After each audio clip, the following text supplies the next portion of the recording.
everyone. This is The Crime Cafe, your podcasting source of great crime, suspense, and thriller writing. I'm your host, Debbi Mack. Before I bring on my guest, I'll just remind you that The Crime Cafe has 2 ebooks for sale, the 9-book box set and the short story anthology. You can find the buy links for both on my website, debbimack.com, under the Crime Cafe link.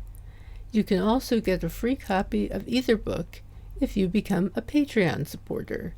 You'll get that and much more if you support the podcast on Patreon, along with our eternal gratitude for doing so. But first, let me put in a good word for Blueberry Podcasting. I'm a Blueberry affiliate, but that's not the only reason I'm telling you this. I've been using Blueberry Podcasting as my hosting service for my podcast for years, and it's one of the best decisions I ever made. They give great customer service. You're in complete control of your own podcast. You can run it from your own website, and it just takes a lot of the work out of podcasting for me. I find for that reason that it's a company that I can get behind 100% and say, you should try this. Try Blueberry. It doesn't require a long-term contract, and it's just a great company, period. And it also has free technical support by email, video, and phone, so you can get a human being there. Isn't that nice? Hi, everyone. We're back with our first episode of Season 8. And I'm so excited to have with me a distinguished journalist and a New York Times bestselling author.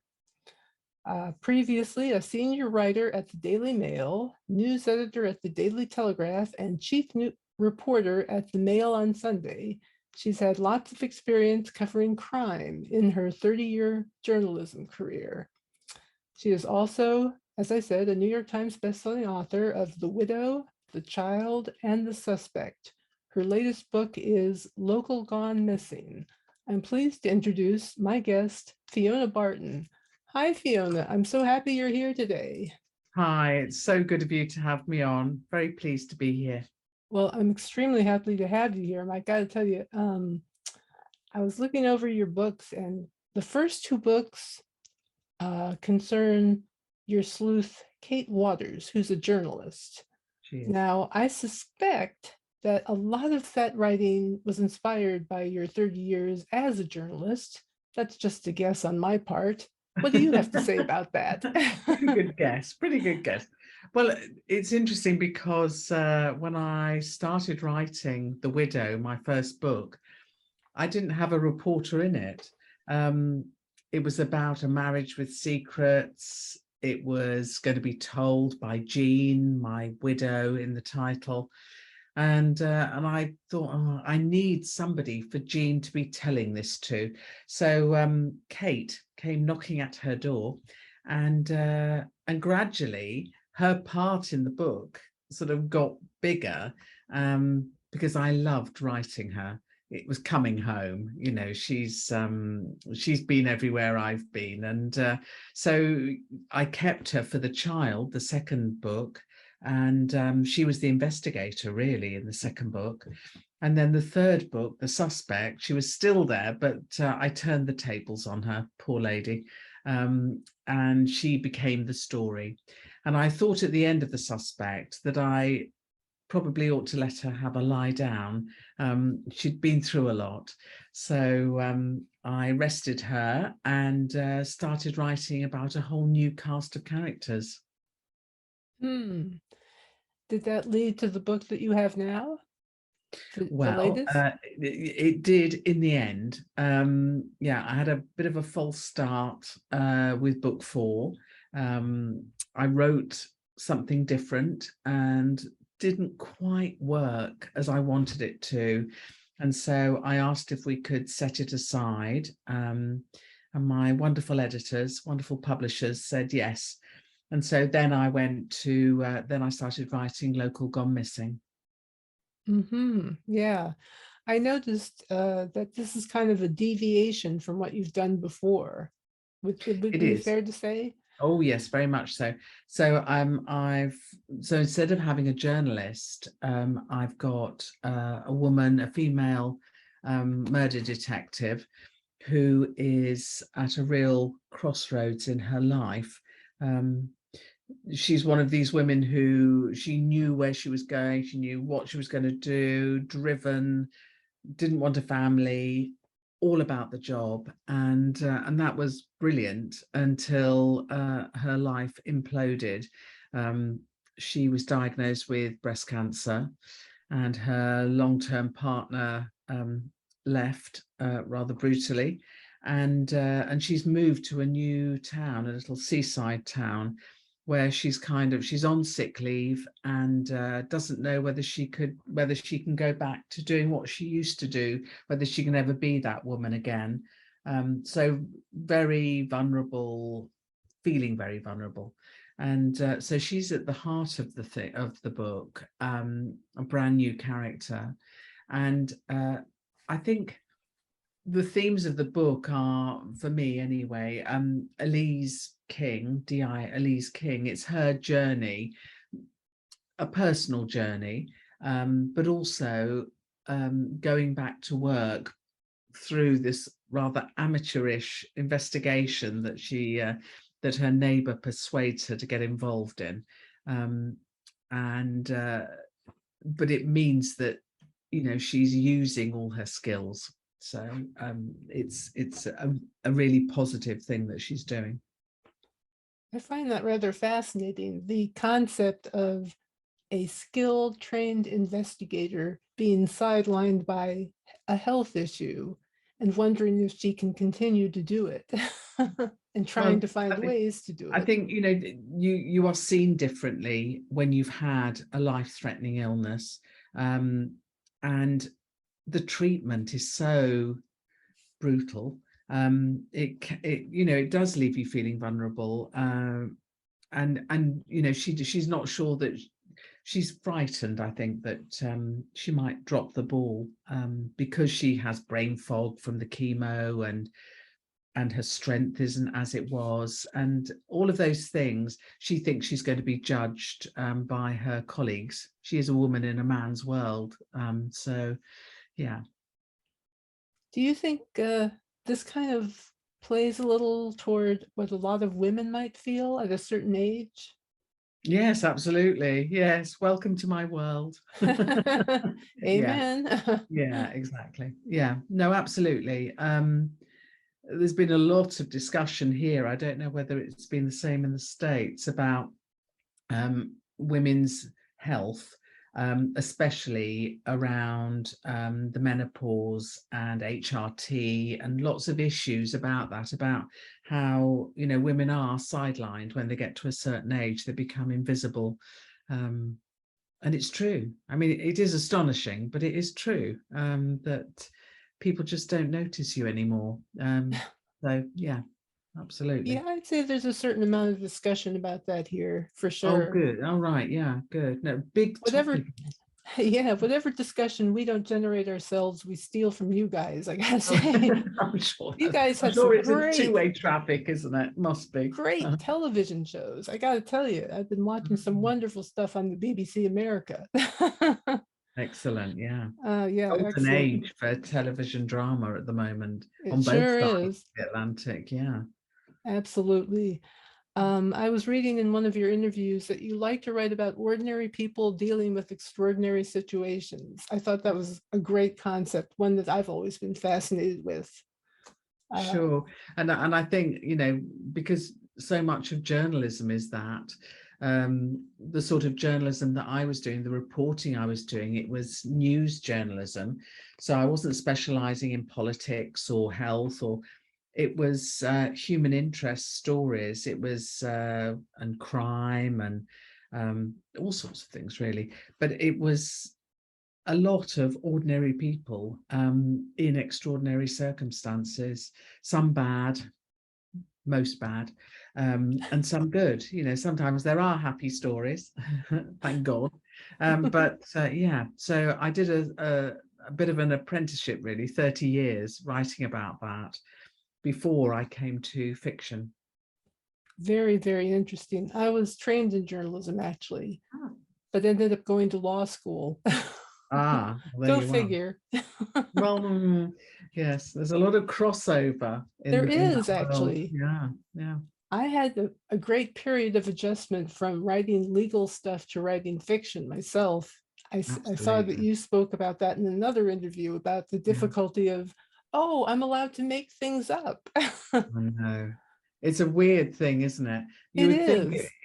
it would be an easy thing to do, but it is not. And No. still, I do like to be grounded in real situations, real people. Even when I'm just sort of taking, an expression here, something that someone said there.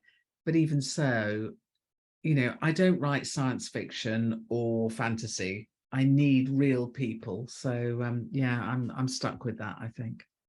I know what you're talking about. I like dealing with, you know, the gritty reality of things in a lot of my work, and I appreciate it in others for sure. Mm, Um, yeah. so what is it that you think your readers are getting from what you write that your career seems to have just taken off like a shot? I know it was slightly surreal. I don't know. When you go to reader events, I'm always struck and slightly in awe of what they have taken from my books. I mean, I'm not, this isn't Tolstoy, but so there aren't, great grand themes and whatever, but they're interested in such different bits of it.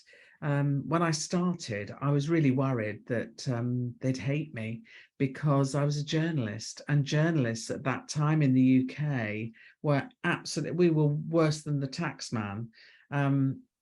But that was the feeling that I got. But when I met readers, it wasn't like that at all. They were fascinated by a reporter's life. They wanted to know more, and they weren't judgmental. And that's what encouraged me really to keep Kate, that they wanted to know more about that world and the dilemmas, the morals, the ethics of it all. They wanted to discuss it. And they're so detailed. There was one where there was an event at a bookshop, and a lady asked me, I don't know if you've read the first one, but there's a mother called Dawn whose child goes missing, and she has another baby, and this lady said, what did Dawn call her next baby? And I had no idea. I had to make it up on the spot, and now I've forgotten. So I hope nobody asks me again. Oh my But gosh. she was so invested in that character. She wanted to know more. And I'm the same as a reader. I'll read something and think, oh, I need to know, about this or that, and what happened next. So yeah, it's wonderful. I think, the reader, you hand a book over, and then it's the readers, they'll take individual things. It's fascinating, it's the same thing actually with script readings. There are times when I've heard people read screenplays I've written, and they have a totally different take on what I've written in terms of the delivery. And I'll be like, Yeah. whoa, that was brilliant. I hadn't thought of that. Sure. It's Yeah. fascinating. It is. What authors have most inspired your writing? Oh goodness. Well, I've been reading since I was about 4, so there've been a few, but I think in terms of psychological thrillers, my mum loved Agatha Christie, so the house was full of her books, and Sherlock Holmes, I loved that. But there was a real step change when I read Rebecca by Daphne du Maurier, where the whole thing changed from being very clever dicky, I know I can spot all the different clues and red herrings and all that, to being inside somebody's head, and working things out, not knowing the truth of something because it's from different perspectives, and it was just brilliant. And so that was the step change for me for psychological thrillers. but I read very widely, and I love Kate Atkinson because, well, for many reasons, because she's brilliant, but because she showed me that you could tell a story from many narrators, and that was important for me. And Maggie O'Farrell, and just great storytellers. Hilary Mantel, Wolf Hall. I love it when somebody absolutely turns you on your head, because you think you've read quite a lot and you've seen how people do things, and then somebody like Hilary Mantel comes along and just does something completely different. I loved it, absolutely loved it. And I was absolutely in her world, even though it was 1580 or whatever it was, and it was a long time ago, but she still made it relevant and wonderful. Exactly. It's amazing how things that are old can be equally relevant now today. Absolutely. Yeah. I had the most extraordinary experience just today. A younger woman, somebody in her 20s, I think, had put up a video analyzing basically reviewing The Prisoner, that old Oh, show really? with Patrick McGowan. Yeah, I Yes. was struck by how thoughtful her review was and how interested she was in the show. And she said that she liked the last 2 episodes, and I was like, oh my gosh, you are a Prisoner fan then. Yeah, absolutely. But I Yeah. mean, there's a show that's so relevant to today, it's not even funny. No, quite. Yes, it's Yeah, strange, isn't it, how things come round again. isn't it? It is Yeah. very much so. Yeah. What kind of writing schedule do you keep? Gosh. I should be saying, I get up and blah, blah, blah, blah. But I try and stick to a schedule. But so what I normally do is I wake up quite early, and I start writing in bed, because I know that as soon as I get up, I will be distracted. I'll be, doing other things, putting washing on, all that kind of thing. So I do stay in bed. Very bad for your back. I don't advise it. I have got a writing shed, which is a shed, in fact, not writing shed. It's just this is it. Chaos. But I write best in the morning, and I usually sort of dribble to an end at about 1. So probably about 8 till 1, when I start writing, drivel, and then I have lunch, and then I come in the shed and I edit. I read what I've written. I'll do some research, listen to some music, and think about what I'm going to write the next morning. So yeah, mornings are best for me. I'm not very good in the evening. I'm in bed by 10:30. So yeah. Yeah, I can relate. Yeah. As a journalist, what are your thoughts about the future of journalism? If My any. goodness, that's a big subject. I How long have know. you got? Can you describe it in 25 words or less? Oh, okay.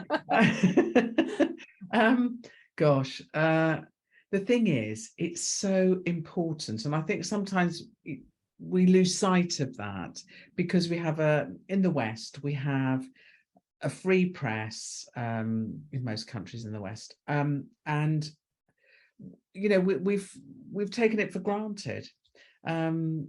So when I've taught journalism in countries where reporters are murdered if they write the truth about the government or about powerful figures, and yet young people want to be journalists still.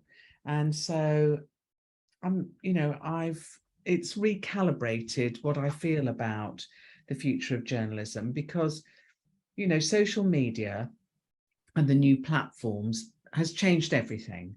There was a point where everyone thought they were a journalist. Luckily, that has now passed.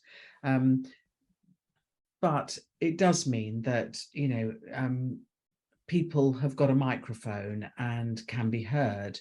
And that has changed everything. I think we got a bit too excited about the platforms and forgot about the quality of the content, to be honest. But I do think that's coming back. That's coming back. The journalism lives on and will always, in some form or another. Now, what that form will be, I don't know. The newspapers are struggling terribly here. I think they are in the States as well, aren't they? Oh, yes.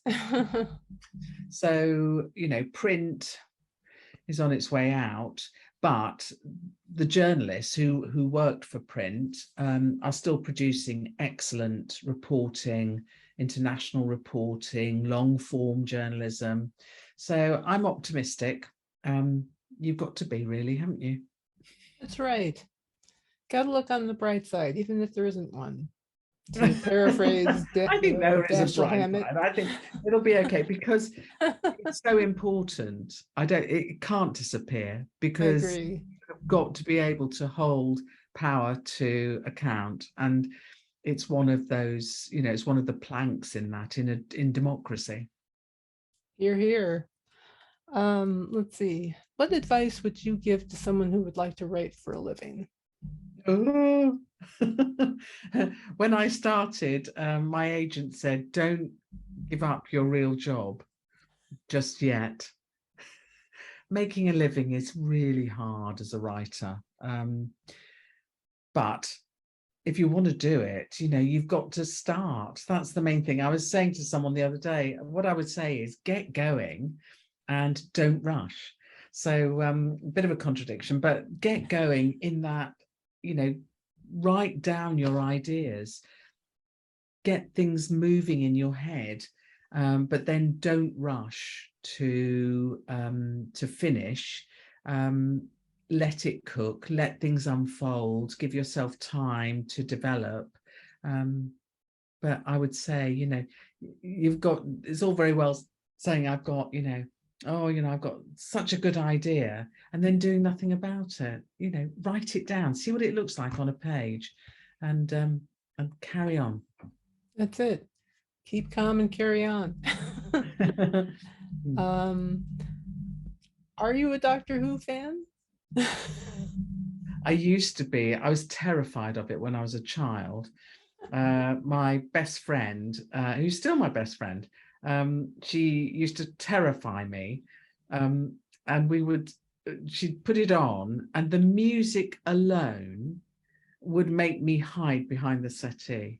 Oh my gosh. Darling. Oh my Lord. Yeah, it terrified me. And then I carried on watching, but actually my kids weren't fans. I don't know why, really. But so who's your favorite Doctor? Oh, well, I have to say Tom Baker, because he was the first Doctor I got to know. Oh, right. Okay. He was my first Doctor. Truly bonkers. I loved him. I loved him for that. Yeah, I did too. I have to admit that I also liked Sylvester McCoy for the same reason, that he was so bonkers. Wow, that's controversial. Is it really? Yeah, why is it controversial? Well, I know that there was some controversy about making him a doctor. I can't remember, but he is a bit of a Marmite doctor. But Marmite. Oh, wow, I love Marmite. Well, you see, Marmite, you either love it or hate it, because it's not middle of the road, is it? That's right. But yeah, David Tennant I thought was fantastic, but he's fantastic in everything. He's wonderful. He was wonderful. I thought Matt Smith was good too. Yeah, the modern ones have been great, but when I started watching, it was William Hartnell. I'm that old. Oh yeah, William Hartnell. Yeah, I've seen the older ones. Yeah.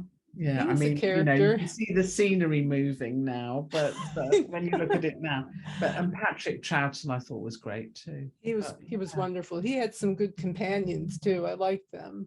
Yeah, I was always a Yeah, big it fan of was a Jamie. great concept, wasn't it? What a great concept it was, and still is. They're still reinventing it. Absolutely. Mm. It's something that can just keep regenerating as time goes on.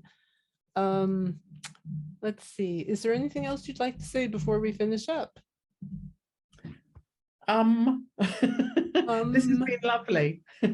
Great. I Well, I've really had enjoyed it. Yes, and I'm so happy that you liked it and that you liked the book. And I'm working on book 5, which again is yes. D.I. Elise King, and she's still there, and so is Ebbing, the fictitious seaside town, and a different scenario, as they say.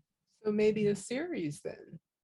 Well, having invented the whole thing, I thought, blimey, I'm not going to just discard it. So, and I did enjoy being in Ebbing with her, and I like her very much. So, yeah, I decided I would do another book, and we'll see for book 6. Who Okay. knows? Well done. Thanks. Thanks so Thank much you. for being here. I really appreciate it. Not at all. It's been great. So, in any case, don't forget to check out our Patreon page. Everyone out there who's listening, and we are offering bonus episodes, exclusive content for patrons, and more. And you can also get copies of the Crime Cafe ebooks there for free with your patronage. So please hit subscribe and leave a review if you would. It really helps a lot. Until next time, happy reading.